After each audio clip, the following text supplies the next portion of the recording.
साल 2020 corona virus के खिलाफ लड़ते हुए बीत गया, लेकिन पेंडेमिक के बावजूद देश नहीं रुका। सड़क से संसद तक राजनीति चलती रही और अब जब ये साल खत्म होने को है तो देश का सियासी नक्शा 2019 की तुलना में काफी बदला हुआ है। कांग्रेस की बात करें तो विपक्ष साल 2019 में भी पूरी तरह बिखरा नजर आया, तो बीजेपी के सहयोगी दल साथ छोड़ते दिखे। हाल ही में राष्ट्रीय लोकतांत्रिक पार्टी भी किसानों के मुद्दे पर एनडीए से अलग हो गई। पिछले 4 महीनों में एनडीए छोड़ने वाली ये चौथी पार्टी रही। इससे पहले सितंबर में किसानों के मुद्दे पर ही बीजेपी के सबसे पुराने साथी शिरोमणि अकाली दल ने एनडीए छोड़ दिया था। मोदी सरकार में मंत्री रही हरसिमरत कौर ने किसानों के मुद्दे पर इस्तीफा दे दिया था। मैं अपनी ज़मीर दी आवाज़ सुनते हुए अपना फर्ज अदा किया है ते जे इस्तीफा देता है तो मैं कुछ गवाया है, मैं कुछ पाया नहीं। 15 साल के लंबे अंतराल के बाद कांग्रेस ने मध्य प्रदेश सरकार बनाई थी। सरकार 15 महीने ही चल पाई। सरकार गिरने की वजह कांग्रेस के नेताओं का आपसी टकराव बड़ा कारण रहा।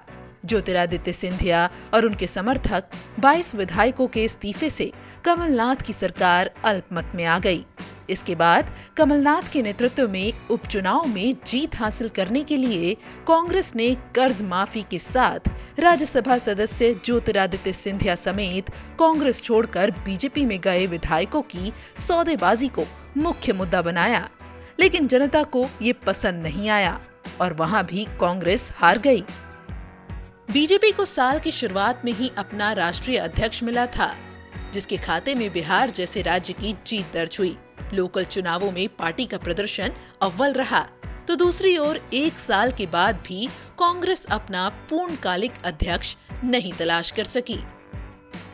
हमारे ढांचे को जो है स्ट्रक्चर है वो कमजोर है, वो कोलैप्स हो गया है। हमें ढांचा पहले खड़ा करना पड़ेगा, फिर उसमें कोई भी लीडर हो चलेगा। साल 2020 की शुरुआत दिल्ली के विधानसभा चुनाव से हुई। दिल्ली में फरवरी 2020 में विधानसभा चुनाव हुए और अरविंद केजरीवाल ने 70 में से 63 सीटें जीतकर सत्ता की हैट्रिक लगाई। दिल्ली वालों, गजब कर दिया आप लोगों ने। कोरोना संक्रमण के बीच बिहार में विधानसभा चुनाव हुए। एनडीए के सहयोगी नीतीश के खिलाफ सत्ता विरोधी लहर को जीत में तब्दील करने का काम बीजेपी ने किया। माँ छठ पूजा की तैयारी करो, दिल्ली में तुम्हारा बेटा बैठा है। बिहार विधानसभा चुनाव में कुल 243 सीटों में से एनडीए को बहुमत से सिर्फ 2 ज्यादा 125 सीटें मिली। आरजेडी की अगुवाई वाले महागठबंधन को 110 सीटें मिली। साल 2020 में तेजस्वी यादव का सियासी दम बिहार ने ही नहीं बल्कि देश भर ने देखा। अक्टूबर 2020 के पहले तक बिहार विधानसभा चुनाव में नीतीश कुमार के नेतृत्व में बीजेपी और जेडीयू के गठबंधन की एक तरफा जीत के कयास लग रहे थे, लेकिन आरजेडी प्रमुख लालू यादव की अनुपस्थिति में उनके बेटे तेजस्वी यादव ने धुआंधार चुनाव प्रचार किया और चुनाव का एजेंडा ऐसा सेट किया कि पूरा माहौल बदल गया। तेजस्वी ने अकेले ही महागठबंधन की ओर से चुनाव की कमान संभाल ली। उन्होंने एक दिन में 15 से 16 रैलियों को संबोधित किया, जिसका नतीजा ये रहा कि आरजेडी 75 सीटों के साथ बिहार में सबसे बड़ी पार्टी बनकर उभरी।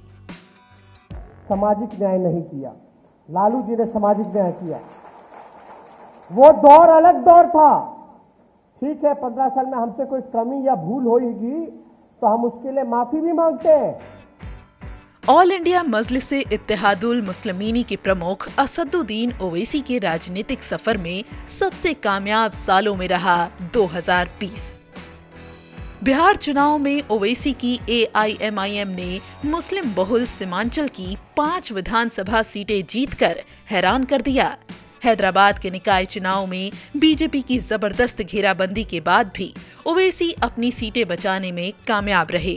बिहार की जीत से ओवैसी के हौसले इतने बुलंद हैं कि वो अपनी पार्टी का प्रसार अब नेशनल पॉलिटिक्स की दिशा में बढ़ाने का काम कर रहे हैं और उनकी नजर पश्चिम बंगाल से लेकर उत्तर प्रदेश, तमिलनाडु और राजस्थान समेत तमाम राज्यों पर है।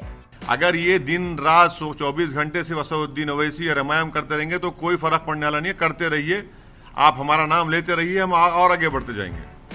साल 2021 बंगाल चुनाव से पहले जिस तरह से टीएमसी के विधायकों ने बीजेपी का दामन थामा है, उससे वहां भी बीजेपी के लिए संभावनाओं के द्वार खुलते दिख रहे हैं। खैर, ये तो चुनाव और साल 2021 ही बताएगा कि बंगाल में ममता दीदी की वापसी होगी या बीजेपी यहां भी यानी टीएमसी के गढ़ में सेंध मार लेगी।